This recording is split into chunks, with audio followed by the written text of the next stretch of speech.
the most incredible that they did. In one day, they got tremendous communication. They went from literally no communication to tremendous. So I want to thank Elon Musk for what he's done in North Carolina. A little bit help in Georgia, too, where they had some areas that had a hard time with communication. He hooked it up to the satellites, which he feels very confident in doing. He likes satellites, he likes rocket ships, satellites, and there's nobody better. He's something. He's a piece of work, I'll tell you. But he had it done in about 15 seconds. He said, look, it goes right up to the satellite. It's already back down. And they had so much, they had such great communication so rapidly. It's incredible, actually. And the situation in western North Carolina is very catastrophic, very bad. And they don't even realize the extent of it yet. A lot of people are missing. But we're going to be working with them, with North Carolina. Great people, great state. And we're working very hard with them to make sure that that it works out as well as it can. Amazingly, this is one of the biggest hurricanes anyone's ever seen. It's late in the season, very unusual. I guess the water was 20 feet high, and nobody expects that. People go up to their house and they think they're safe on the second floor, and they weren't safe. This was one of they call it the waterfalls. This was one of the biggest they've ever seen. So it's too bad. Very late in the season, too. You almost don't even think of it as hurricane season.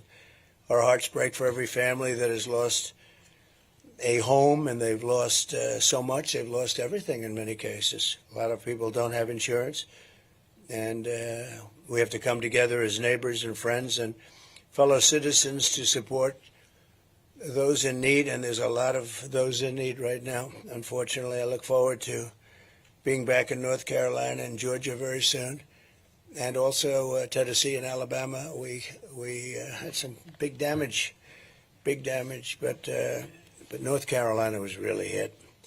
So we're going to work with them very hard and hopefully help them. We're here today to talk about how we're going to rescue American families from the nightmare of the Harris-Biden administration and launch a new generation of golden age for America. You know what's going on with the schools in our country. Not a good situation. Since Kamala Harris cast the deciding votes on the bills that caused the worst inflation in American history by far, by the way. Higher prices, of course, the typical American family over $29,000. And you're continuing to pay $1,100 every single month, more than you were doing before. Nobody can afford that. Even if you get a salary increase, it's nothing compared to the kind of numbers you're talking about. Inflation is devastation. Inflation is country busting. It breaks countries. Look at Germany from centuries ago. Look at other countries, whether it's centuries ago or decades ago. Any country that goes through inflation, and we went through a really bad period. We're the worst in our history. 8.4 million Americans are now working second jobs, the highest in more than 38 years. And you now have to make $111,000 a year. That's a lot of money to afford an average home, a 46% increase since when I was president, so it's 46% higher. And that's not even including the cost of interest, because interest went from 2% to 11%. And you can't get the money at 11%, so it's not 11, it's a lot higher than that. With her colossal big government negotiations, Kamala Harris, who destroyed San Francisco and destroyed California. San Francisco was the best city in the country 18, 19 years ago. Bob Tisch, a friend of mine from Lowe's, many of you know Bob Tisch, he said it was the best city in the country. He was a businessman that had holdings all over. He said San Francisco was the best. He wouldn't believe it. He passed away a number of years ago, but he wouldn't believe what's happened to it. And he's also added an estimated $6,300 a year in regulatory costs onto the backs of every American family. So Kamala Harris has done this, and she's done it at a level like nobody's ever seen, with the help of Joe Biden. But I'm not sure Joe was involved, because I'm not sure he was involved in anything, to be honest with you. Now Kamala is coming back for more. So she ruins San Francisco. She ruins the state of California. And now she's coming back to destroy the United States of America, but we're not going to let it happen. As you know, she's a Marxist. Her father's a Marxist professor. who nobody has spoken to. I'd love to talk to him. I would be interested in talking to him, actually. But we can't let this happen. We were way up on Biden, 21 points up on Biden after the debate. And they had a coup. They told him, you're not going to run. And he's not a happy man. He's pretending he's happy, but they took him out. He had 14 million votes. She had no votes. She was the first one that got broken in the primaries. She never made it to Iowa. She was the first one out, and now she's running. The whole thing doesn't make a lot of sense. You had many people that did much better. They had 22 people running, and she was the first one out. She went in, and she went out because people didn't like her. She wasn't good. And now she's the one that's representing the party, and the press gives her a free pass. And that's a little ridiculous, isn't it? Huh? But also never happened where we spent over $100 million on fighting Joe Biden, and then all of a sudden we're fighting somebody else. That's like a fight. The fighter's doing badly, and you say, okay, let's take him out and give somebody else a chance to win in the middle of the fight. So Kamala's plan is projected to raise the typical family's taxes by $2,600. And the tax queen, you know, they called her the tax queen in California because she liked taxes. I've never seen anyone win a race where they raise taxes all the time, but she liked taxes. This is definitely a unique election anyway. The tax queen also wants the largest small business tax hike in history and a 33% tax hike on American small businesses, which will send consumer prices skyrocketing. You think they're bad now. If Kamala gets 4 more years, she will crush family budgets with crippling energy costs thanks to her Green New Scam. The Green New Scam is one of the greatest, most difficult things to be watching. The real number they want is $93 trillion. They want buildings taken down and new buildings built without windows because it's more efficient. Let's do that. Let's just tell people you have a beautiful apartment, but you don't have any windows. It's one of the great scams. But, you know, the amazing thing is that nobody talks about it anymore. They're not talking about the Green New Deal anymore. They're not talking about environmental anymore. They're not talking about the oceans will rise by 1/16 of an inch over the next 400 years. They don't talk about it anymore. Something's happened. I don't know what it is. I think maybe it's not selling too well anymore. They call it now climate change because global warming wasn't working because the planet's actually gotten a little bit cooler recently. But climate change covers everything. It can rain, it can be dry, it can be hot, it can be cold. Climate change, everything is. Look, and I believe I really am an environmentalist. I've gotten environmental awards, but I want clean, beautiful air and clean, beautiful water. That's all, crystal clean water. And we want clean air. And, you know, during the last 2 years of my administration, we had the best on record. And we had a lot of drill, baby drill. We had a lot of drilling, but we had the best on record. My plan will cut energy prices in half. Within 12 months, we're going to have energy prices for businesses, but in my opinion, maybe even more importantly for the average household, I said by 12 months from January 20th, which is the day we go into office, I hope we have a country left because what's going on now is very dangerous. I've been talking about World War III. What's going on now between Russia, Ukraine, and the Middle East blowing up all over the place. It's a very dangerous time, most dangerous time since the end of World War II, without even question. But my plan will cut energy prices in half. I'm going to knock it out 50%, all. This is for families and businesses and everything. And with the artificial intelligence, as you know, and shocking, but you need more energy to make that competitive with China and some others, but primarily China. They're going wild now. They're building tremendous electric capacity, as you know. But you need more electricity. They have to create tremendous amounts of electricity in order to compete, and more than we have right now for the whole country. So you have to more than double up what we have right now to be competitive. And we'll be able to do that. I'll be able to do that. They won't be able to do it. You have to make sure your environmental impact statements get approved very quickly. Otherwise, you'll never be able to compete. They don't do environmental impact statements in China, to the best of my knowledge. They have one man say, yeah, you can build it, and that's the end of that. That was the environmental impact statement. We have to go through sometimes years of things, but all of that's going to be rapidly expedited. It's going to save you thousands of dollars on gasoline and home heating and air conditioning and electricity. We're going to be down for the entire energy package. You will be down by a minimum of 50% 1 year after January 20th. Nobody else will say that, but I can do that because we have more liquid gold under our feet than any other country. And I know how to use it. We had it going so well, and now we're buying oil from Venezuela and lots of other places that we shouldn't be buying. I call it Venezuelan tar because essentially it's tar. You know, they have the places that they hone it and develop it is right in the middle of Houston, right in the middle of Houston. We have a refinery that only does that oil. It's the only one in the world that does that oil because it's not oil, it's tar. And if you're an environmentalist and you like Texas, because I love Texas, we just got a poll from Texas. We're through the roof in Texas, which I love because I think it's an incredible place.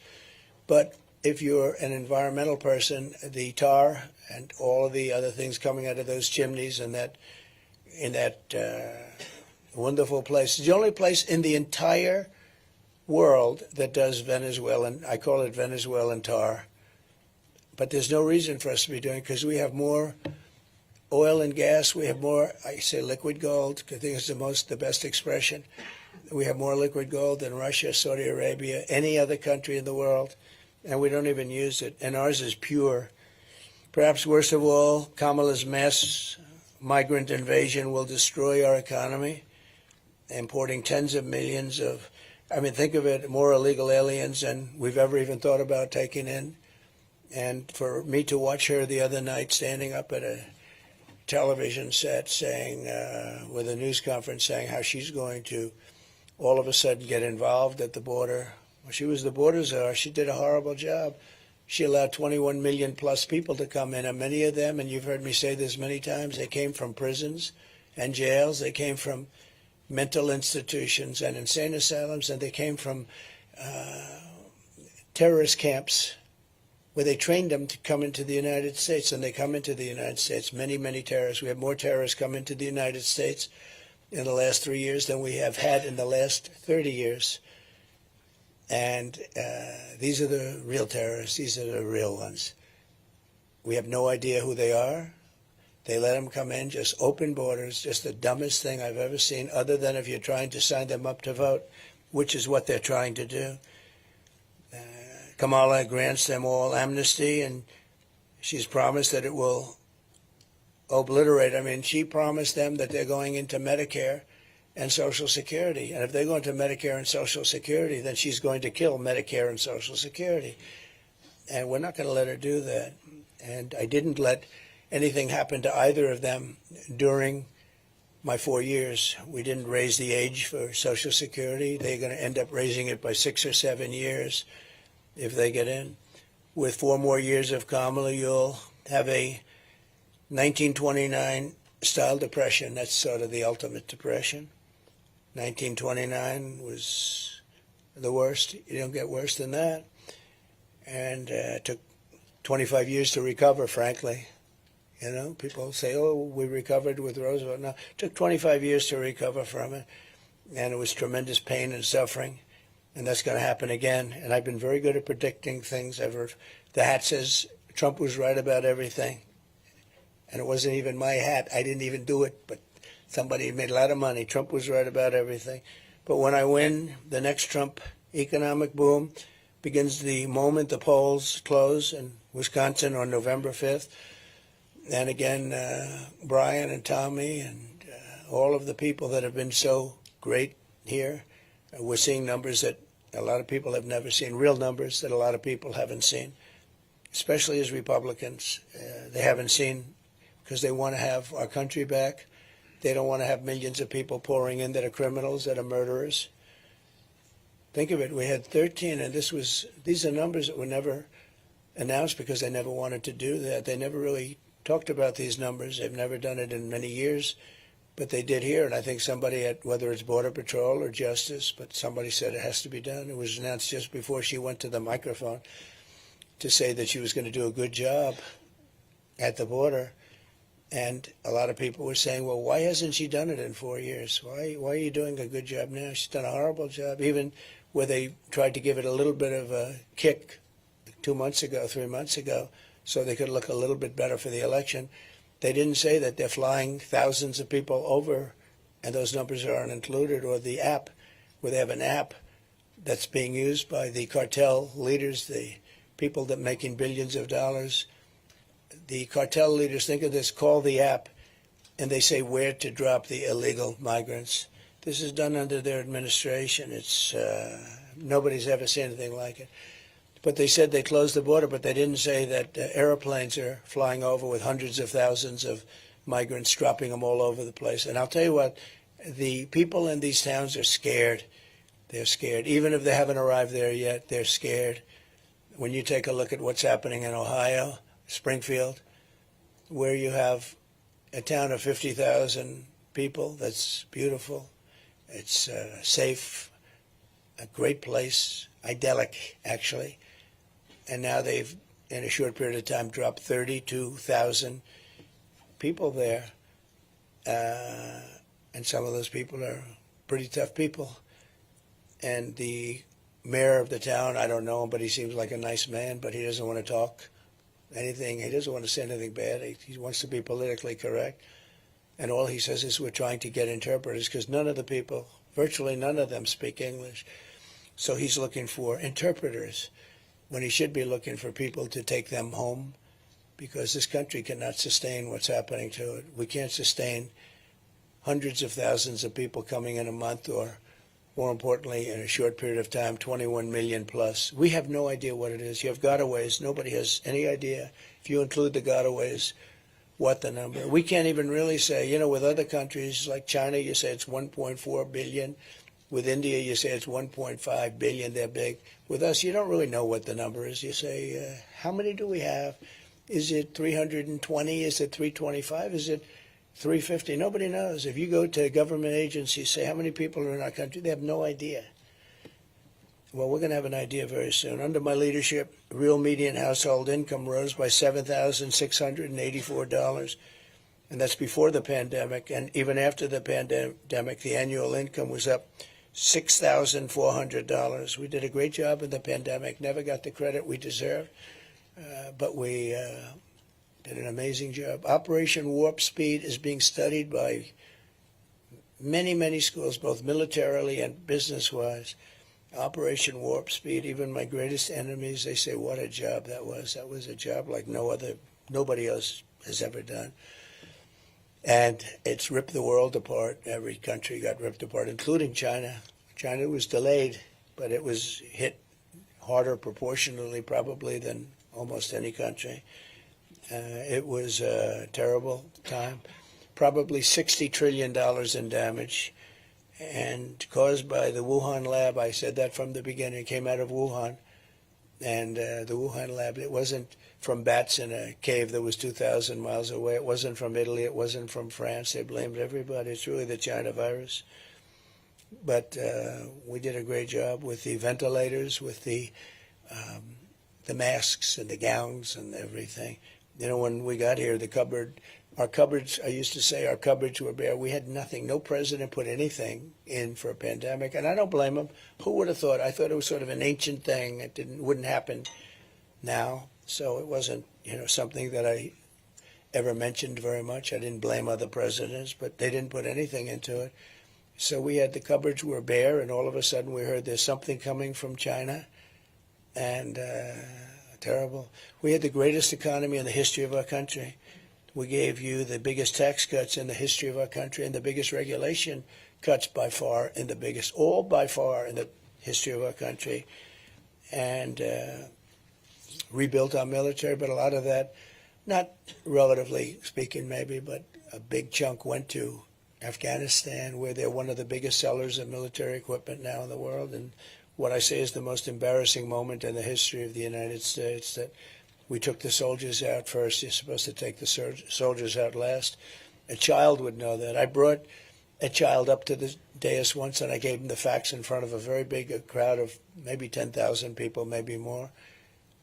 I gave him the facts. I said, so would you take the military out first or last? He said, I'd take the military out last, sir. He was 5 years old. I said, how old are you? He said, 5. A lot of you saw that. As president, I will deliver gigantic tax cuts for working families, and we will have no tax on tips, no tax on overtime, and no tax on Social Security benefits for our seniors. And that's a very big thing, but especially the last one for our seniors, because they've been decimated. Young people have too, but they've been decimated, seniors, on their fixed incomes.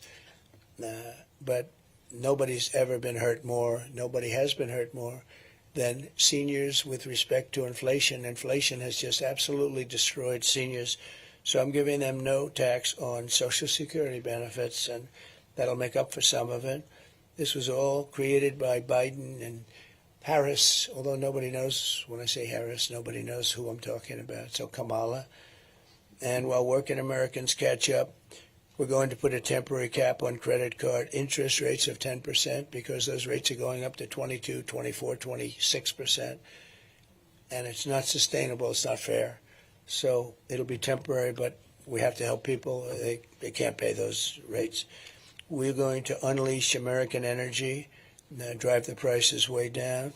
We're going to stop the people from pouring into our border. We're going to have a mass deportation of criminals. We have to get the criminals out of our country. They're not going to help us. Again, you had 13,000, more than 13,000, to be exact, 13,099. These are murderers. These are murderers that have murdered in many cases, about 30% of the cases, more than one person. And in some cases, more than 5 people. These are real murderers. These make our bad people look like innocent people. I know a lot of the talk from the radical left people was, well, these immigrants don't commit crime. No, these people are among the worst in the world. They come from the Congo in Africa. Many people from the Congo. I don't know what that is, but they come out of jails in the Congo. You know, they're letting their jail population come into the United States. Their jails are being emptied into the United States. Their gang members are being taken out of Caracas, Venezuela, and lots of other places, which was a rough city, rough, very dangerous city. And they're being delivered into the United States, their gang members. And these are tough gang members. You see what's happening in Aurora, in Colorado. The mayor is petrified. He doesn't, I mean, he's petrified, but the governor is a mess. He doesn't know what the hell. He's a Democrat liberal. And they're taking over real estate, lots of real estate. The governor doesn't know what to do. And, you know, they want to be politically correct. They don't want to say anything. They're so afraid of saying anything and offending anybody. They have to go in. They have to get them out. But when you look at what's happened in Aurora in Colorado, it's incredible. And Springfield is unbelievable. Again, a beautiful community. And now, almost immediately, 32,000 more people. And these are people that have had a rough life, too. They're tough. Some of them are real tough. But they've had a rough life. It's not sustainable. It's not sustainable. People in Springfield are moving out. They have to move out. They're not going to be able to live there. I'm going to appoint Elon Musk, who's a fantastic guy, to lead a government efficiency commission tasked with saving trillions of dollars in fraud, waste, and abuse, and driving down inflation and driving down costs. We have tremendous fat. I mean, just one example. When I came in, I was asked by Boeing to sign a contract for the purchase of a new Air Force One, and which is actually 2 planes. A lot of people don't know it. In a way, it's 4 planes because it's sort of Air Force One becomes the plane that the president uses. And I was asked to do it, and I was able to cut $1.6 billion off the deal without any changes, except I was giving it a better looking paint job. And we ordered new ones, because we have Air Force One is 32 years old, 2 planes, 32 years old. And you'd come and you'd land it next to some of these planes from Saudi Arabia and a lot of other places. United Arab Emirates is a beauty. but you'd land the plane, and the plane looked awfully shabby. It was time. 32 years old, so I got new ones. But when I came in, and they asked me to sign a $5.6 or $5.7 billion contract. Now, they're very special planes, because it's like, people hear billions for airplanes, but they're very special. I can't even say you why, but I can't tell you that. I'm not supposed to. But they are very expensive but incredible planes from Boeing. And I said, I'm not going to sign it. It's too much. And Boeing came back, and they cut $400 million off just by my saying that. And I said, nope, it's too high. It has to have a 3 in the front of it. It has to have a 3. Because this was a 5, right? 5.6, 5.7 billion. I said, nope, it's too high.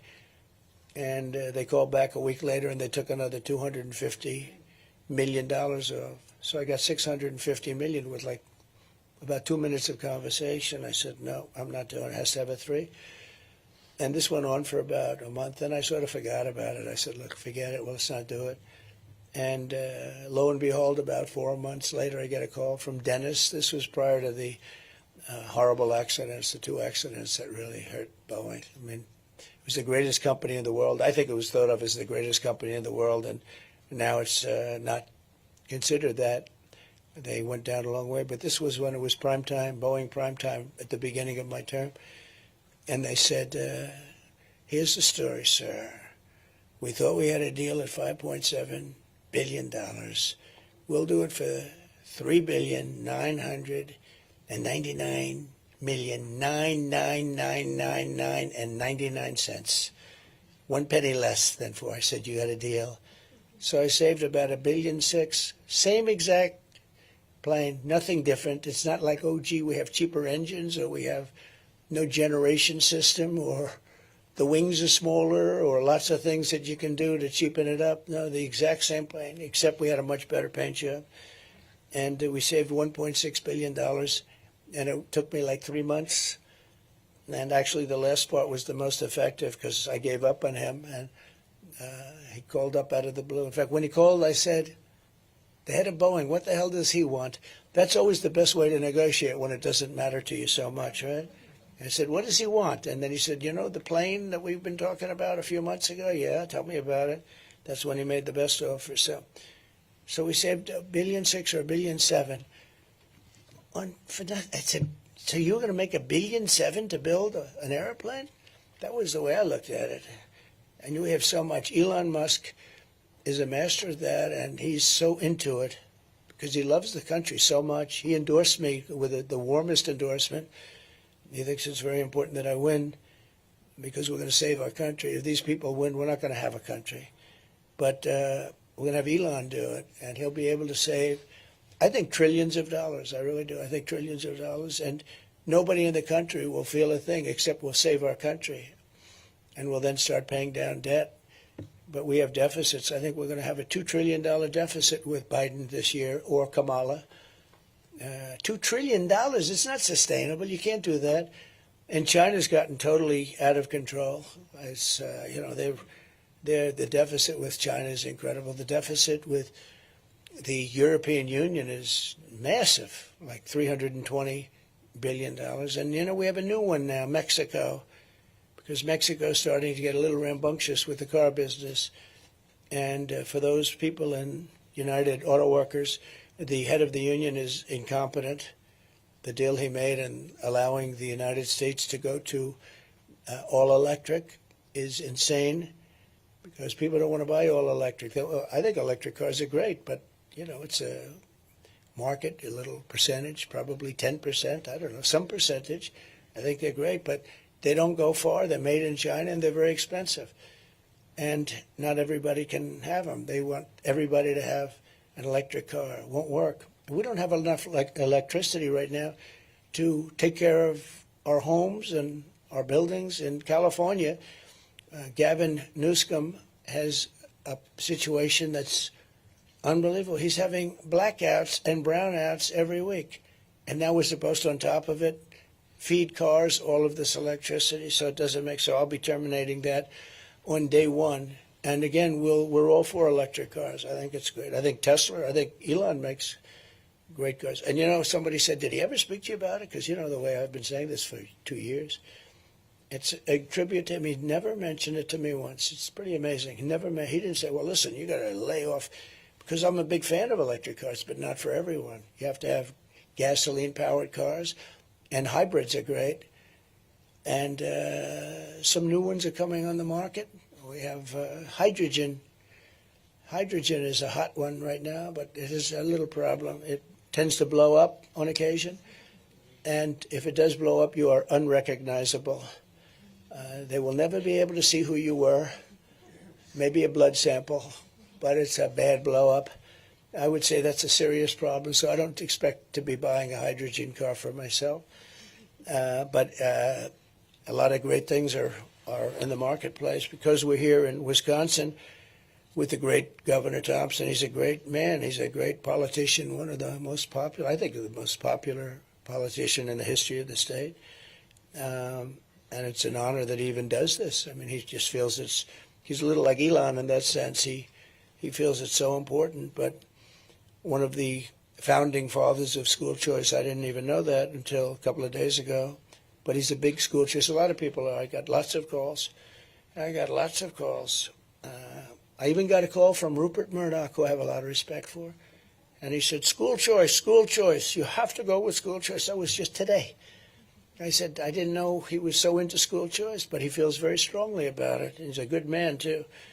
I also want to talk about another way that we can help the American family supporting school choice for every child. And, you know, you have to do the school choice thing because right now we are just about at the bottom of every list, and yet we're number one on every list of cost per pupil.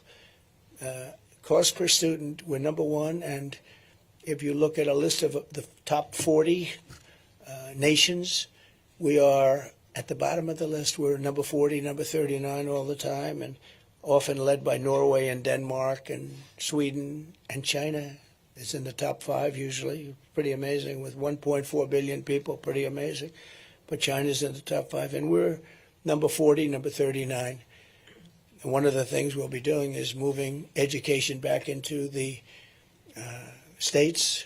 And, you know, if you think about it, like a state like this, I think would do fantastically well with education. I think that a state like Iowa and Idaho and Indiana, I think you'd end up, I was looking at them the other night, just from common sense, you know, with a party of common sense. And I said, more than anything else now, with a party of common sense, because that's more important than anything else. We don't want men and women sports. We want to have strong borders, and we want to have fair elections, not rigged elections. And we have a lot of problems in this country. But if you take a look at all of it, everything that we're doing, every single thing that we're doing is based on structure and common sense. I was looking at the various states, and I think 35 states could be the equivalent of Norway and Denmark. If you think about it, they'd run great. I mean, I think Iowa would do great. I think Idaho would do great. I mean, these are states that have no debt. They have low taxes. They've done great. And then you have the same, you know, you have a guy like Gavin wouldn't do very well, I don't think, with it. He signed a thing yesterday. Somebody told me, it's not confirmed, but he signed a document yesterday that said you're not allowed to ask a voter for ID, identification, and if you do, it's like a crime.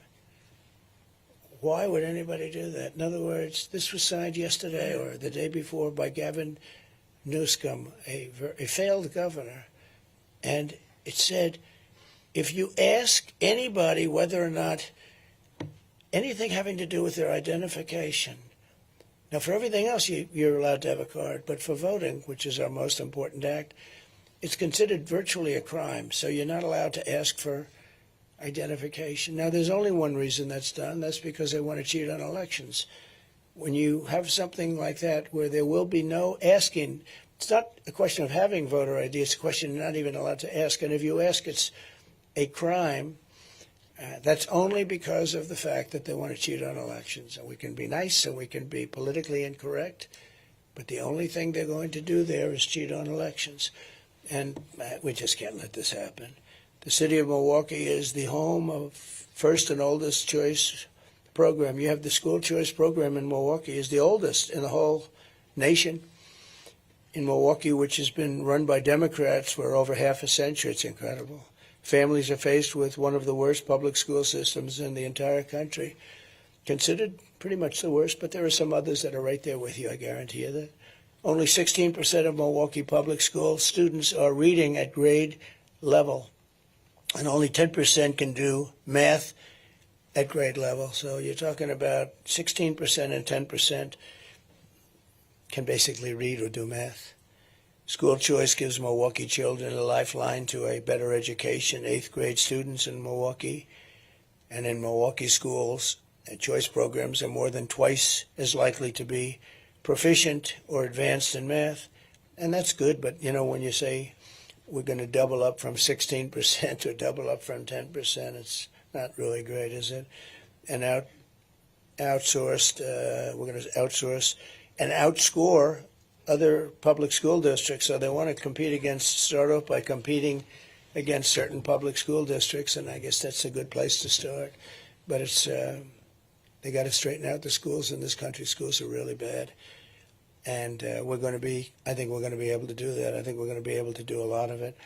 But if they're run by the state and run by like the parents, because in Washington, half of the buildings, such a large number, every building you pass in Washington says Department of Education. You're going to have a lot of it like vacant space. Now we can have somebody else maybe move in. But these schools, it's massive. It's massive. I figure we'll have like one person plus a secretary. You'll have a secretary and a secretary. We'll have one person plus a secretary, and all the person has to do is, are you teaching English? Are you teaching arithmetic? What are you doing? Reading, writing, and arithmetic. And are you not teaching woke? Not teaching woke is a very big factor. But we'll have a very small staff. We can occupy that staff right in this room, actually. I think this room is too large. And all they're going to do is they're going to see that the basics are taken care of. We don't want to have somebody get crazy and start teaching a language that we don't want them to teach. But we'll do something with education. I think when we move it into the local districts. But the big thing is we're going to take it all out of Washington. We're going to send it all back to the states. We're going to spend less than half, and we're going to have much better education. But in many states, you will be the equivalent. I mean, you have states that are incredible. And in many states, you'll be the equivalent of a top 3, top 4 school, like in Norway or a Sweden is very strongly thought of, too. Although lately they've had some problems, all about that. If you want a better education for your child, Kamala Harris stands in your way. Kamala and the radical left Democrat Party want to keep black and Hispanic children trapped in family government. I mean, I think that's really the reason. It's all Democrat we're talking about. Of the top 25 dangerous cities, virtually every single one of them is a Democrat-run city. So I think there'll be a lot of changes made. I really do. I just can't believe people can continue to go for this. But by contrast, I believe that school choice is the civil rights issue of our time. A child's fate should be determined by it has to be determined by their love of education, by their parents, by so many factors, but it can't be determined by a zip code, and no parent should be forced to send their child to a failing government-run school. I mean, in all fairness, they get into these schools, they're so bad. You don't give them a chance. We spend more money on education than any other country in the world. And I said before, much more money per pupil. We're number 1 on every list. And yet our public schools get worse, and the results get worse, and it goes just so horrible to see it. I mean, think of it, they graduate from public school and they can't read, they can't write. This is people that actually literally graduate, can barely read or write. Wisconsin private schools receive nearly $3,000 less per student per year through the school choice programs than public schools, yet they achieve far better outcomes. A great job they've done, actually. Even as they fail to educate our youth, our opponents are using government schools to indoctrinate children, pushing radical transgender ideology on children. and changing the child's gender without even parental consent. Can you imagine that? Your child leaves for school and comes home and their gender has been changed. I don't want to get into the details, but it's not even believable. Without parental consent. All of that's changing. It's changing immediately. One of the things I wanted to mention with all of the people coming in, they're taking black and Hispanic jobs. The black population, their unemployment is way up over the last few months, and the fake news isn't reporting it. And the reason they're way up is the illegal migrants are taking the black population's jobs and the Hispanic population's jobs. And that's not fair. That's not a good thing. But that's what's happening. They come in, and many of these people, again, and many of them aren't. Many of them are criminals. Many of them are people that have murdered people we just don't know about. We know nothing about these people because they came in, they didn't have to report, they didn't have to give a piece of paper. I had Remain in Mexico, very strong. The president of Mexico approved it. I said, look, you're going to have to approve it. He said, I won't approve that. Why would I approve that? Why, am I stupid? I said, no, you're not stupid. You're very smart. That's our problem. You're too smart. He said, but you're going to approve it. And he said, why would I do that? I said, because if you don't, I'm going to put 100% tariffs on your cars coming in. And we're going to make a fortune. He said, like you said, I will approve it. Took me about 2 minutes. But that is one more reason why I'll fight for the right of every parent to send their child to a public, private, charter, or religious school of their choice. We have to be able to have school choice. School choice is very important. And the Democrats are very much opposed to it, as you know. And I have great faith in teachers. You know, I don't care if they're union or non-union. I have great respect for teachers. I've had some teachers that were so good, had a lot to do with my life. Now, some people would say they did a really bad job with him, and that's possible. That's possible. But no, they had a lot to do with me. I will tell you, I have great respect for teachers at a level that few people would understand. We want federal education dollars to follow the student rather than propping up a bloated and radical bureaucracy in Washington, D.C., which is what we're doing now ultimately. We want to close the Federal Department of Education. And we're going to do that, and we're going to move it all back into our states. And as I said, some states are going to be unbelievable, and some states are not going to do a good job. The ones that aren't going to do a good job are the ones that aren't doing a good job now and everything else. We're joined today by two beneficiaries of school choice here in Wisconsin, sisters, Michaela and Leah Lawrence. Where may you, look at you. Look.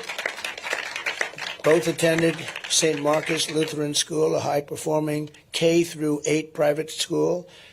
And it's a choice school in the inner city, Milwaukee. And I love Milwaukee. We had such a great convention here. They treated us so well. I also like the result. If I didn't get the right result, I probably wouldn't like Milwaukee. I got a great result. But it was beautiful. The building was beautiful. We're going to come here. I believe my people are working. We're going to come here in the same arena. The arena was great. And we're also going to go to Green Bay. We're going to be announcing it pretty soon. Green Bay for a big one. We're going to have two big ones, very big ones, maybe a third of a little bit more of this nature. But we're going to do your basketball arena. We're all sort of set. And we're going to do Green Bay. We'll do it the day before the game as opposed to the day of the game. But Michaela graduated with honors from high school in May and is going to school for dental hygiene. And Leah is now a senior in high school, a wrestler, wow, at Wisconsin Lutheran, who went to the state finals twice, wow, and is currently scouting engineering schools across the country. She's looking at a really great engineering school. So Leah and Michaela, if you could come up, I'd love you to say a few words, please. Thank you.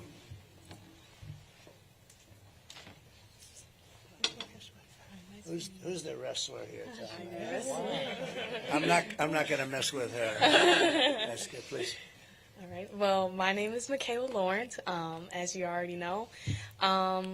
Just first want to come up here and thank everyone for the opportunity for me speaking. On behalf of my family, I thank my dad specifically for putting me and my sister in choice schools and having the opportunity to learn. Personally, going to the high school I went to, Luther Preparatory, really learned about Christ-like behavior and how to show that in the outside world. And a person like me going to college now, you get to the outside world and it's like, wow, a lot of these people really need Jesus. But I'm thankful for that opportunity. I'm thankful for President Donald Trump, too, someone who supports that opportunity that I got from grade school to high school, learning about Christ and having the choice to really have an opportunity to get a good education and have a relationship, a close relationship with all my friends and teachers. So thank you. That's so beautiful. Thank you very much. Oh, thank you. And my name is Leah. I'm the wrestler, by the way. And I'm so grateful again for getting the opportunity to come out here and speak on behalf of School Choice. This is an amazing program. I'm so thankful that Mr. President Trump, he is helping out with this program. He's doing so much for education, and education in Milwaukee especially is in dire need, especially right now. So I do want to personally thank Mr. Trump for helping us with this. Thank you. What's your record in wrestling? Well, that's pretty good. She's got a good record. You said, what's your record in wrestling? Thank you both. Beautiful job. Thank you, Don. How nice is that, huh? Very proud of you both. It's amazing. So thank you. And also with us is Tukara Bell, a mom of 3 whose family has been uplifted by School Choice. And so, Tukara, could you come up and say a few words, please? Come on up. It's very exciting.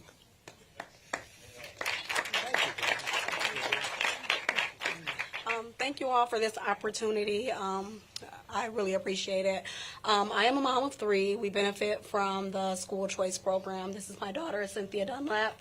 And School Choice, it gives us an opportunity to send my children to a school that aligns with my morals and my values, and while also giving my children a personalized educational experience. I greatly appreciate it, and they would not have these opportunities if it was not for student choice. Cindy, would you like to say something? Hi, I'm Cynthia. School Choice has given me so many opportunities that any other school could ever give me. I'm so thankful for School Choice, and I also have a gift for you, President. Oh, wow. On behalf of Trinity Thank you very Lutheran much. of Christ Avenue. I'm going to wear it tonight. Nice. Thank you, darling. Very much. Thank you. That's really nice. Come on, you hold that for me. Don't take it from me. I want to keep. So again, universal school choice, very important. We're backing it all the way, 100%. And I want to thank everybody for being here. And there's a lot of media here, so if you'd like to ask a couple of questions, I think we'll do that. So go ahead, please, Brian. Mr. President, thanks for coming. Yes, thank you. Under your administration, you brought world peace. You didn't have the chaos in the world. I No. wanted to get your comments on what's going on right now in Israel and Iran, that conflict. Brian, I think it's the most dangerous time we've had, certainly since the end of the Second World War. I think it could end up being a world war. You have two hot spots, and you'll probably have a third, maybe with Taiwan. But you have Ukraine and Russia, and that's out of control. I met with President Zelensky, and I got along very well with President Putin. I think I can get it solved, but we should get on, and immediately you have to, I think I would like to be able to solve it while president-elect. If I get elected, I'm going to work on that immediately. It's going to be my first 2 phone calls. And my second is going to be, we're going to close the border immediately and have people come into our country, but legally. And my third will be drill, baby, drill. You know, it's like not too complicated. But that series of calls, I think is going to be very important. That war, millions of people are being killed. I don't think people recognize how many people are being killed. I don't think it's being properly reported. It's a horrible, horrible war. And then you see what's happening even today. You know, where is that going to stop? And, you know, you have to give Israel a lot of credit for being able to protect itself. You look at these forces, they shot down almost 200 rockets today. But this is not the way anybody should have to live. So we're going to obviously be very involved in the Middle East. This would have never happened. We did the Abraham Accords. I think everybody, including Iran, would have been in the Abraham Accords had I taken over as president. I think even Iran would have been in the Abraham Accords ultimately. It would have been great for everybody, and you would have had peace in the Middle East. We got 4 countries solved, and very respected countries, as you know. They were signed up. And then when Biden took over, they haven't signed one country. I would have had every country in the Middle East would have been signed up. The only question would be Iran, and I think they would have, for certain reasons, I think they probably would have been there too. It would have been peace in the Middle East. Instead, this is just tearing it apart. This has really been bad. But they have to finish that process. However it turns out, they have to finish the process. This is a little bit like 2 kids fighting in the schoolyard. Sometimes you have to just sort of let it go a little bit, and we'll see what happens. But it's really caused by a lack of respect for the United States of America. This would have never happened. Israel would have never happened. October 7th never would have happened. Russia never would have invaded Ukraine. And for 4 years they didn't. They would have never invaded. We wouldn't have had inflation. We wouldn't have had, not the withdrawal, because we were withdrawing. We're the ones that got it ready to withdraw. But we wouldn't have had that horrible, most embarrassing day in the history of our country. And a lot of other good things would have happened. And right now we have a world in chaos. I always quote Viktor Orban because he's a very respected, tough guy. They say he's a tough guy. Well, I guess they're all sort of tough guys. But Viktor Orban said, if Trump comes back, you won't have any wars.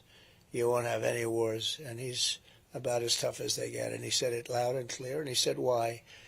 But you won't have any wars. So I just want to see look, there's no huge benefit. I think Europe has to pay up more because it's very unequal, and they have to pay up more for that, and they have to do it now because we have an ocean in between. It's much more important to Europe than it is to us, but we want to see that war taken care of, and we certainly want to see peace in the Middle East as soon as it's possible. All right? Thank you very much. Yeah. Please. You met with President Zelensky last week. Should President Zelensky be prepared to give up some of Ukraine territory in order to end the war? And the second part here is, if you were president right now, after Iran launched its more than 200 missiles towards Israel, last week you had suggested that if Iran tried to attack you, that you would blow the country to smithereens. How would you handle Iran right now? Well, would you use U.S. if they force? did that, Would you use U.S. force? Yeah. No, I wouldn't be around if they did that, but let's assume I'm not around. The President of the United States should blow that country to smithereens because you can't do that. And the President should make a statement to that effect. But as you know, I mean, you're in danger right now. You are in danger now because of them and their challenge to me. And the reason they did that is because I had them in a position where they would have made a deal. They had no money. There was no terrorism. There was no money for Hamas. There was no money for Hezbollah. You know that. I mean, that was reported when I was leaving. They said there was absolutely no terrorism. In 4 years, we had no terrorism. And a large part of that was Iran had no money. And I wasn't looking to hurt them. I was looking to, I want them to be wonderful and great and happy. But we didn't want them to have a nuclear weapon. They can't have a nuclear weapon. Would you use U.S. force today?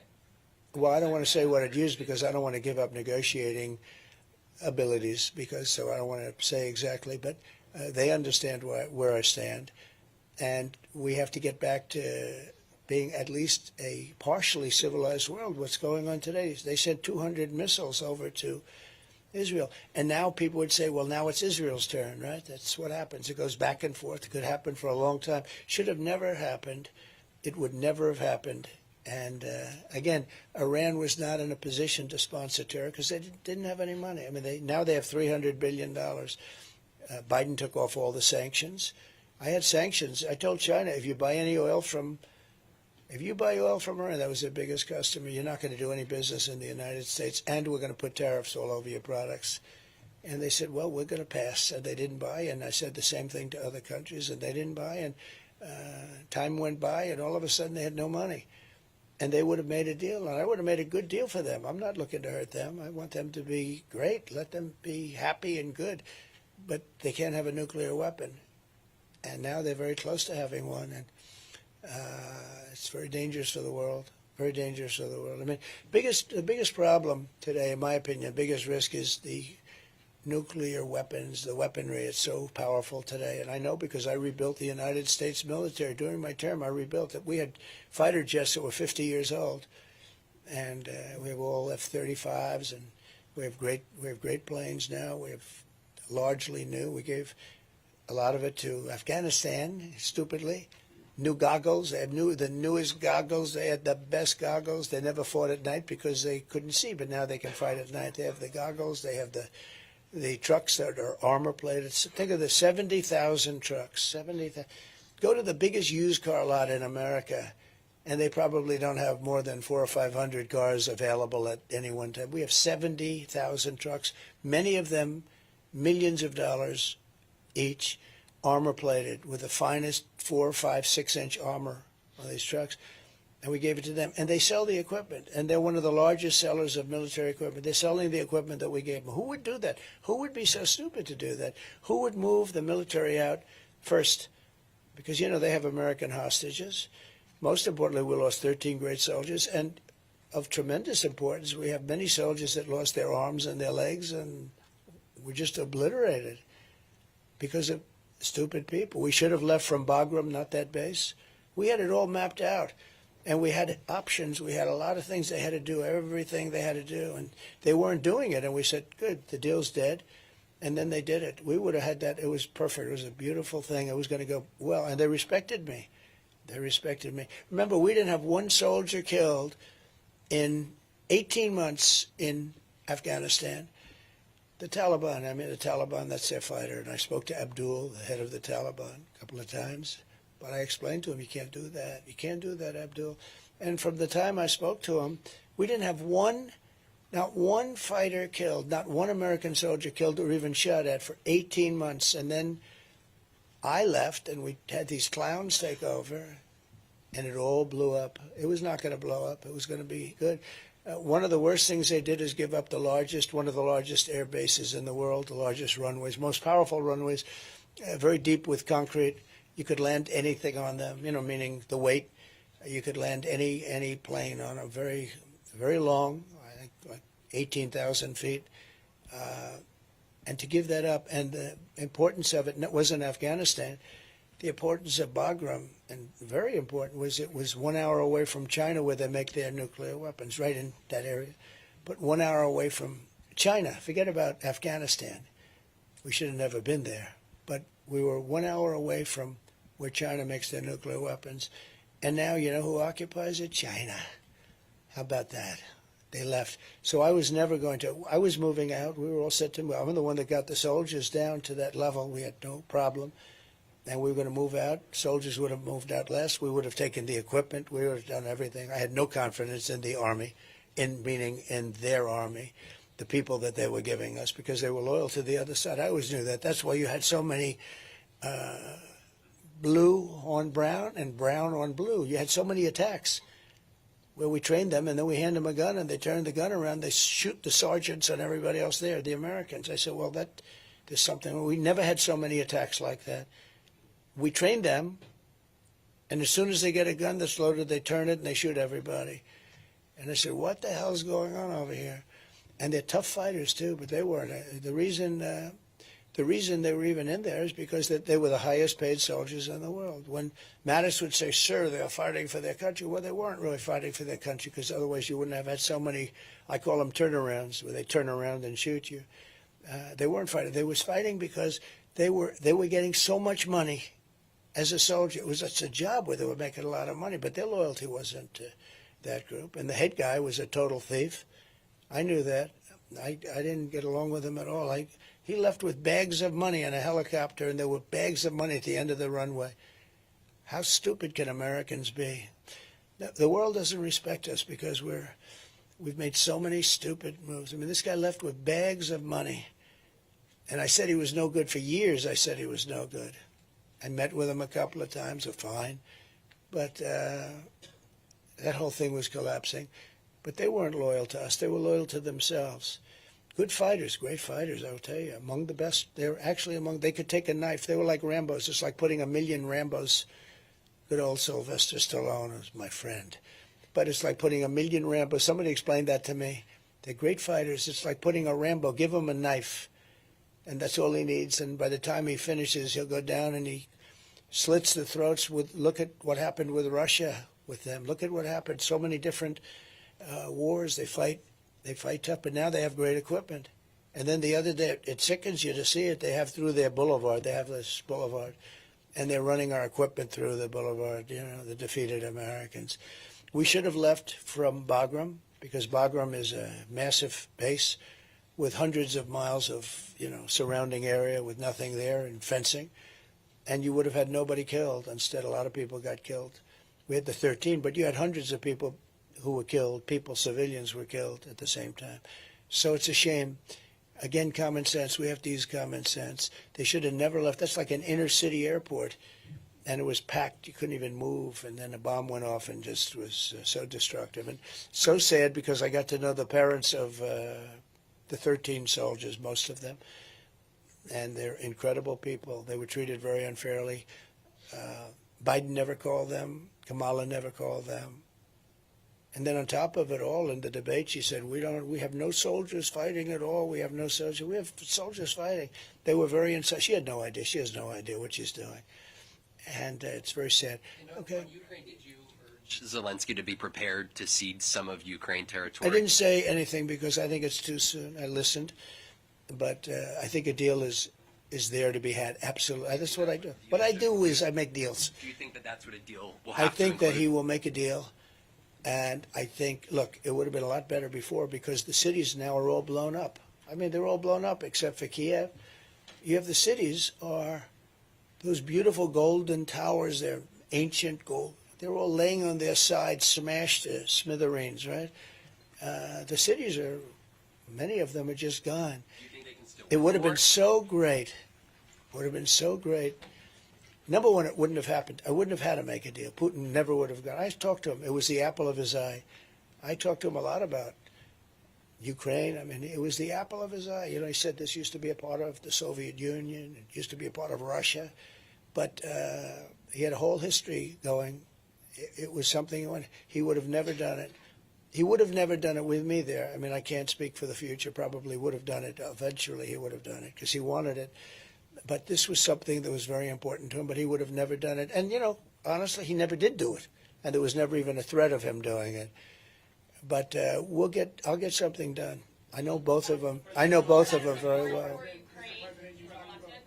President, you talked about early voting in Dane County today. I talked about what? Early voting in Dane Yeah. County today. Nearly 500,000 Wisconsin voters have received their ballots already. Now they're returning them in the mail, ballot drop boxes. For you to win, I'm curious what you tell voters who are skeptical of that process after they've heard you talk about things like fraud or one-day voting. Well, I think people are going to watch the process a lot closer. Last time we had COVID, people couldn't even get out. You had no security in rooms. People were afraid to go. Even security people, you couldn't get security. It was a terrible thing that happened last time.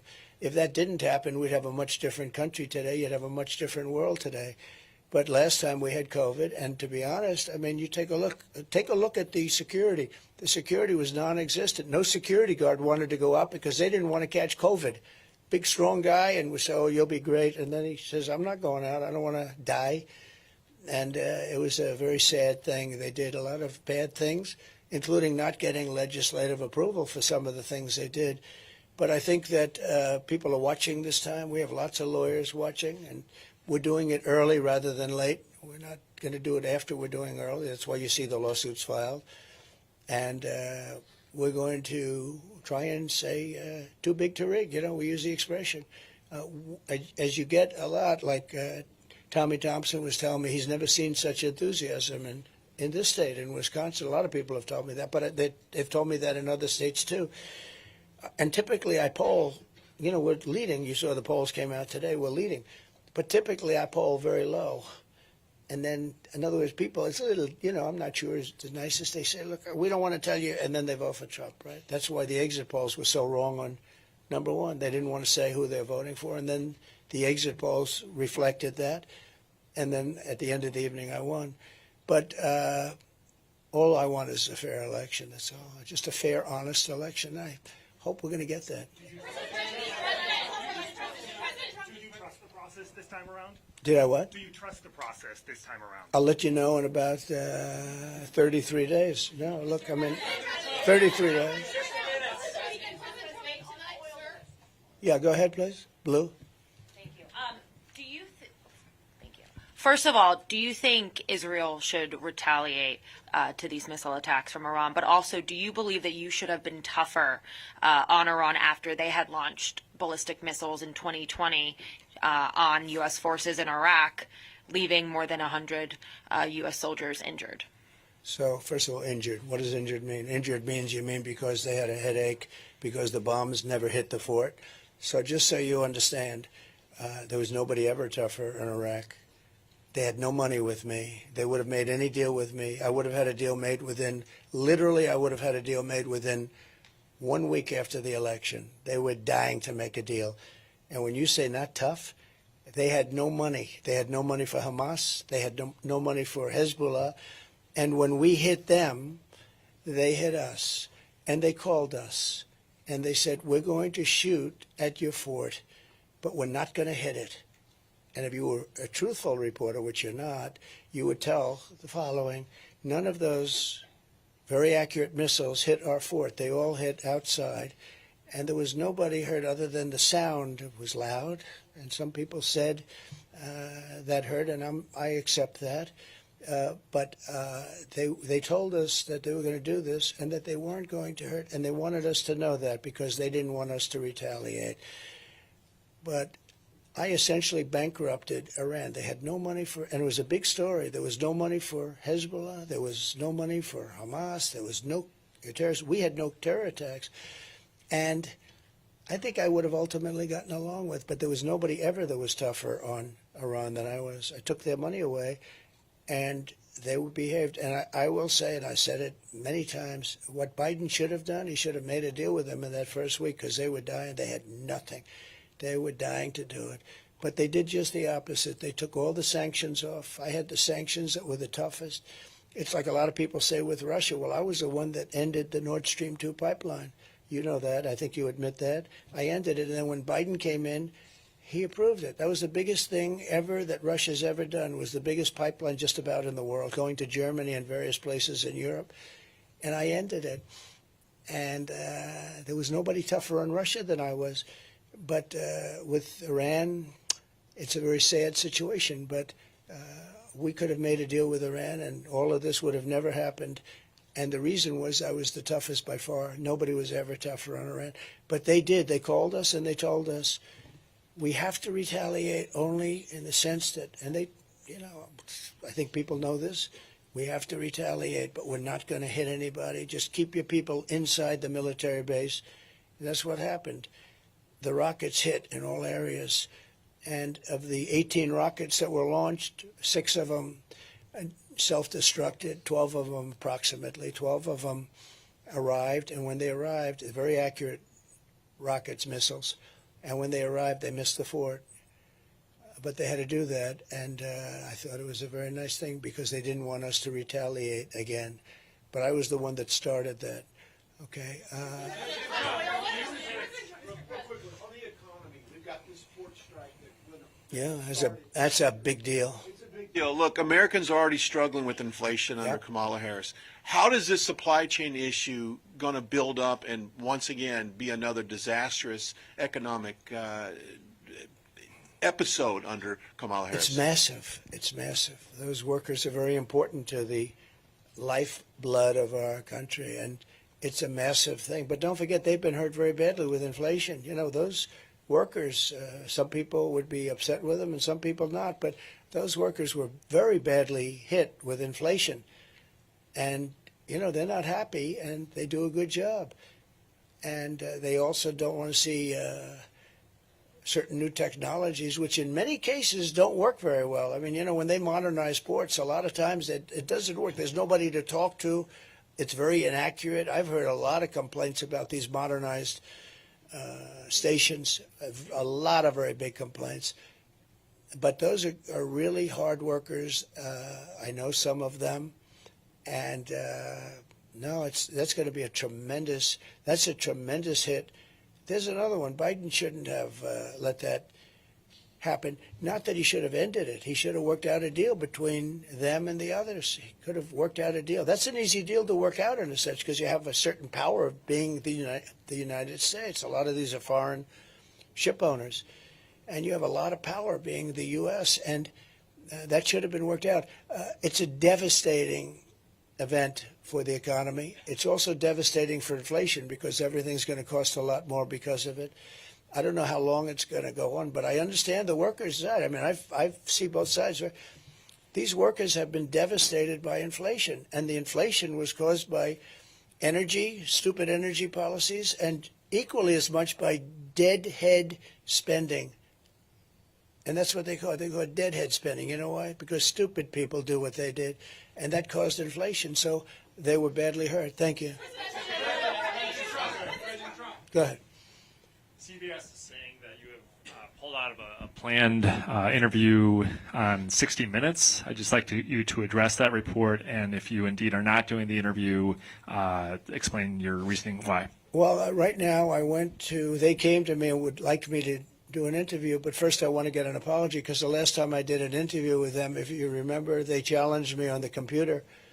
They said the laptop from hell was from Russia, and I said it wasn't from Russia, it was from Hunter. And I never got an apology, so I'm sort of waiting. I'd love to do 60 Minutes. I do everything. I mean, I do you right now, right? And you're tougher than 60 Minutes, frankly. The laptop from hell was from Hunter. It wasn't from, so I haven't gotten, if you remember Leslie Stahl, we got into a little bit of an argument on the camera talking about that and other things. And, you know, they really owed me an apology. I'll tell you, David Muir, how about David Muir when he said that crime went down? And then the following day, they released the numbers from the Justice Department that crime went up 45%. Where's my apology? They should apologize. They were wrong on everything. So I like to get an apology. So I've asked them for an apology. Let's see if they do it. I wouldn't mind doing 60. I've done 60 Minutes a lot. I did 60 Minutes twice with Mike Wallace, the great Mike Wallace. He was great. His son is from a different ballpark.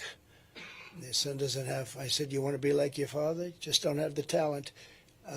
Who else, please? Go ahead. Thank you so much. I wanted to ask you about Milwaukee. Obviously, you're here today in Milwaukee. You were in Dane County. What more do you need to do in the next 30 days to win over the voters in these largely Democratic areas? I think we're doing well. You know, we just went to Dane, and we had a great time. And the other day, we were, we had 50,000 people. I think it was Friday or Saturday. We had 50,000 people, and we had a small venue because the United States government wouldn't allow us to have enough Secret Service people. So we were forced into having like a 1,000-seat venue, and we had 50,000 people outside. We wanted to do a rally, an outside rally. And when we drove in, I said, boy, that's a big crowd. And I'm used to the biggest of crowds, and this was a big, beautiful crowd. And Washington would not allow us to have the security that was the Secret Service that was necessary. And that happened a little bit with respect to today also. You saw the people. I don't know if anybody was up there, but you saw the people. That crowd was massive. But last week we had a crowd of 50 to 55, 60,000 people, and we had planned an outdoor rally, and it would have been amazing. And Washington would not get us. They said that we have to guard the United Nations, which meant the president of North Korea, who's basically trying to kill me. So they want to guard him, but they don't want to guard me. So we're going to start having it out with them because we've sort of have it. They want to use it. It's like a form of election interference. When they tell you you can't have enough people to guard yourself, I mean, a lot of people show up for what I'm doing. And that's one of the reasons we're going to win. That's like a poll. And we've never had this excitement. Tommy Thompson said it before. We never had the excitement that we have. Now, we've had great excitement. Look, I won it. And the second one, they say lost by 20,000 votes, so sure. But you know what? We did millions and more votes. Everybody does. We did millions and millions more votes the second time. Got the most votes in the history for a sitting president. Sitting president never even came close to that. And we're doing much better. You people reported it, that we're doing much better today than we did with Hillary or we did the second time. So I think we're going to have some good results here.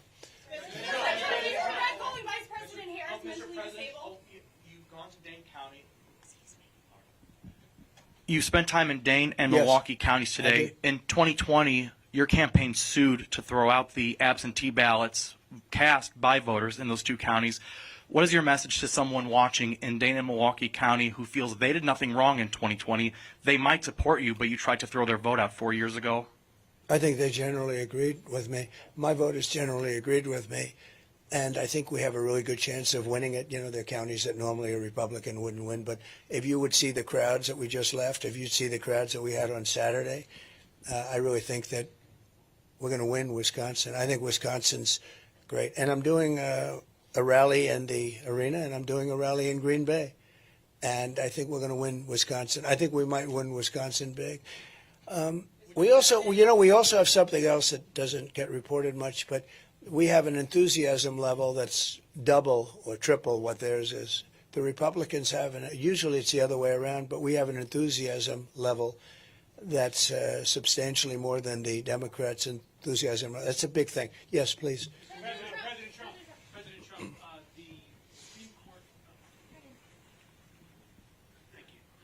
the Supreme Court term begins next week. Yeah. If you were to get another Supreme Court pick, what positions must a judge hold for you to consider them? Honesty, integrity. We want people that are honest. We want great integrity, and we want genius. You know, Supreme Court, you have to be very smart. And we don't want to have people that are not brilliant people. And I know many of the justices, and for the most part, I think they're very brilliant people. You want brilliant people, but you want great integrity, honesty, and, you know, that's, I don't think it should necessarily be along party lines. It usually tends to be that way, but I don't think it's necessary. I think the main thing is they have to be really respected people. They have to be respected. You have to respect our Supreme Court. I think they get treated very unfairly. You know, you have people that go around trying to play the ref with them, and I know these people, and they're really they're scum. They're bad people, and they'll go after not only Supreme Court justices but regular judges, and they'll hit them about, oh, they're not good, they're not smart, they're not. And actually, they're very smart. They're a lot smarter than the people doing the calling out. But they're trying to be Bobby Knight, you know, the great basketball coach who was constantly playing the ref, screaming. And he said, maybe I won't win this call, but I'll win the next one. And he was often right. He was a big supporter of mine from Indiana. He was a big supporter of mine, and he was a great coach, but he played the ref. They play the ref by insulting. I don't even know, is it legal to do what they do? I mean, they're so outrageous. But a lot of the judges don't stand for it, and the ones that really are respected don't stand for it. They do what's right. Are there certain issues that you would like to see the court take up? No, they have to take up whatever they want to take up. I have no preference. There's certain issues I'd love to see taken up, but they have to do what they have to do.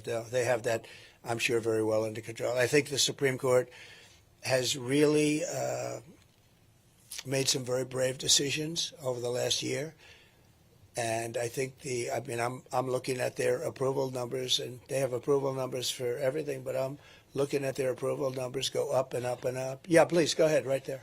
Julie Johnson, Fox News Digital. I'm curious, what advice did you give J.D. Vance ahead of his debate tonight? Have fun. I said, J.D., have fun. That's true. J.D., that's right. We have a big deal going on, and I said, J.D., have a lot of fun. He's a smart guy. He's been amazing. He's been a real warrior.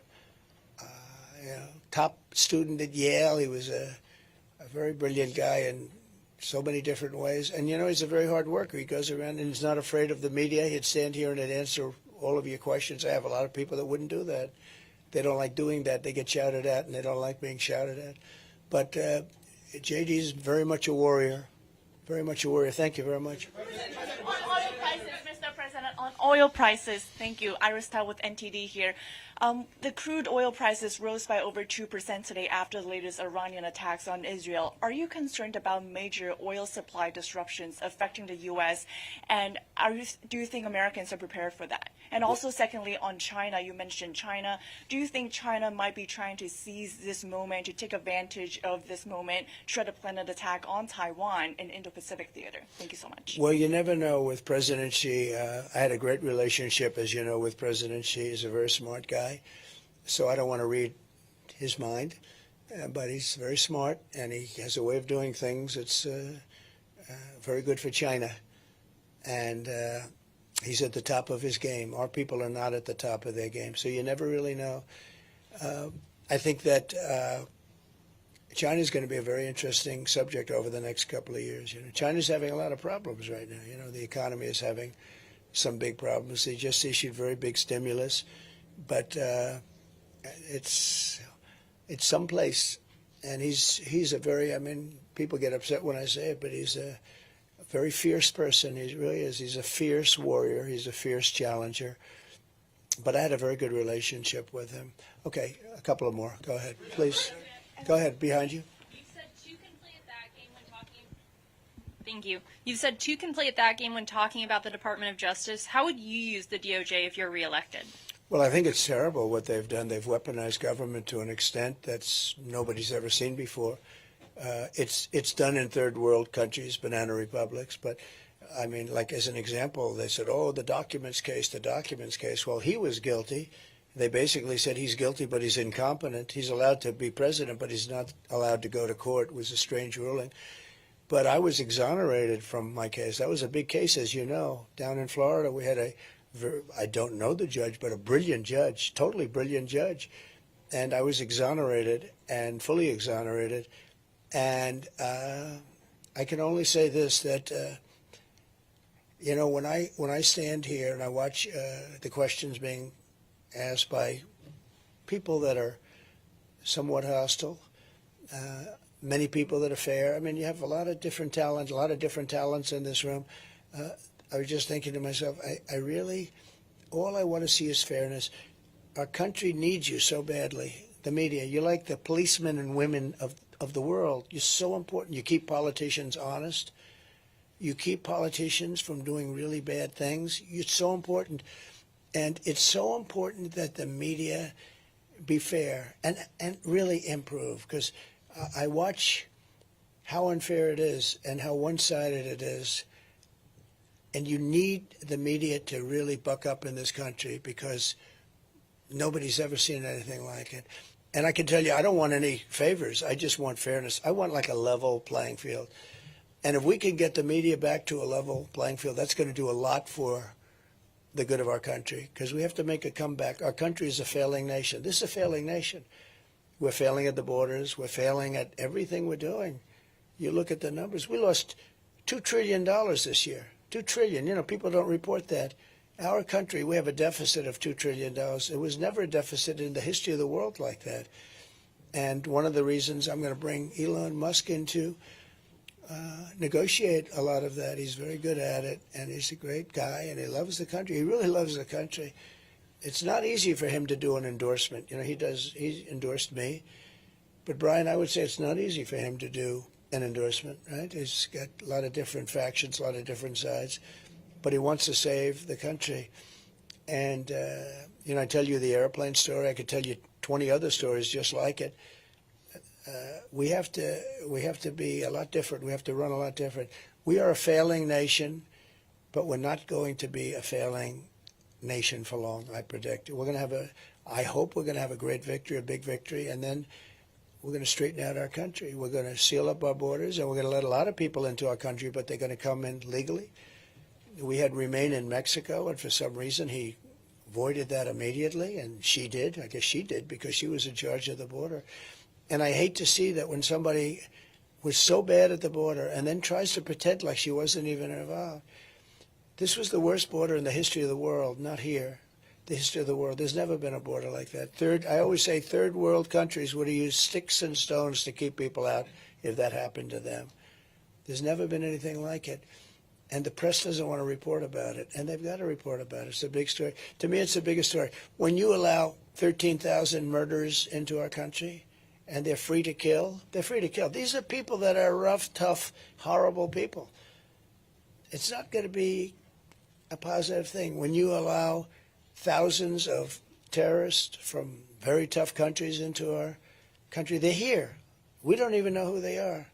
We know they're terrorists, and we know something about some of them, but generally we don't. But we know there are thousands of terrorists let into our country. Drug dealers are in our country at levels we've never seen before. We're really, we're a very sick country, but we're going to figure it out, and we're going to get it fixed. Yeah, go ahead. You've got one of the biggest. I predict you have one of the biggest rallies coming up on Saturday in Butler, attendance-wise. Can you give me a preview of that and what's going through your mind going back to Butler? Butler, that's right, it's going to be on Saturday, and it's going to be an amazing rally. Butler has become quite a famous place. It's like a monument now. People ride through the streets of Butler looking at as though it were a monument. It's very important. We lost a great person. Corey, the fireman, and two other people were supposedly going to die, and they ended up living because they're great doctors up there. These doctors, two separate doctors, one was just hit badly, and the other was hit really badly. They were both, first thing I said is, how many people are dead? Because, we had a massive crowd as far as the eye could see, and there was no empty areas, so when bullets are fired, they're going to hit people. And these are AR-15 bullets. They were going over my head. I heard them. I didn't know you could hear bullets, but they are 4,000 miles an hour or something, and they're going over my head. And I was amazed that they just said three. They said probably 3 dead. That was my only, and then 2 of the 3. And I'm very happy to report a friend of mine. Some people have heard this, but he said, I'd like to make a contribution.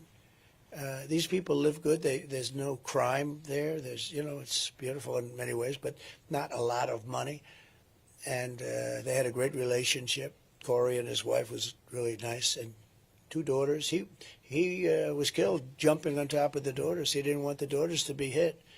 And when he jumped on top, he got hit. He got hit really badly. There was a National Guardsman that was seated 9 seats away, and we're going to give him something for what he did. Corey was hit in the head, bleeding profusely, and this National Guardsman went over to Corey, saw that he was still living, and gave him mouth-to-mouth resuscitation. And nobody's ever seen anything like it. And it was tough. And then Corey died. But for that man to do that was amazing, actually. So, I'm very pleased to report. So a friend of mine, rich guy, member of Mar-a-Lago, said, I'd like to make a contribution to the family of Corey, the firefighter. And I said, well, that would be nice. And I said, where is it? He gives me a check, and it was for $1 million. I gave it to Corey's wife, $1 million. But bigger than that, we did a GoFundMe, and I think we picked up about $6 million, and we're giving her, I guess, about 4. She'll end up with about $5 million. And she said to me, I'd rather have my husband. I understood that. It was such a beautiful thing to say. But she said, I'd rather have my husband. Now, they never saw $1 million or $5 million. This is a tremendous amount of money for them. And the other gentlemen are getting more than $1 million apiece. And we went out, and that was the public. I mean, it's amazing. So we're going to be there on Saturday. It's going to be a really big event, and it's going to be something, we'll celebrate the life of Corey, I think. And I want to celebrate the 2 gentlemen that got hit really bad. I mean, and we should celebrate their doctors. Who would think you go up into sort of the country, right? The country, and you have 2 doctors that took 2 men that were so badly wounded, and they saved their lives, right? Just very talented people. There are a lot of talented people in our country. So that'll be exciting. And the question is, how am I going to start the speech? And I think I was going to say, as I was saying, because that's about where I was. I was very early, and if I didn't have that chart, which I always bring up I rarely bring it up, but when I do, it's always at the end of the speech, and it's on my left. And here it was the first moment of the speech, and it was on my right. Had I not made that turn, I would not be speaking to you people today, and some of you would be extremely happy about that, I suspect. But I want to thank you all, and I'm now going to Texas, going to Houston, and we have some big things there, and we're traveling. I think I'm booked every single day for 33 days, and as you probably have heard, I've worked for 17 or 18 days, wouldn't you say, in a row, and I'm working even when I'm not working, but we're doing a lot of things. We made a lot of different speeches. We're starting up the rallies again, very big. And we have more enthusiasm than we've ever had. And all we want to do is very simple. We want to make America great again. Thank you all very much. Thank you. Thank you.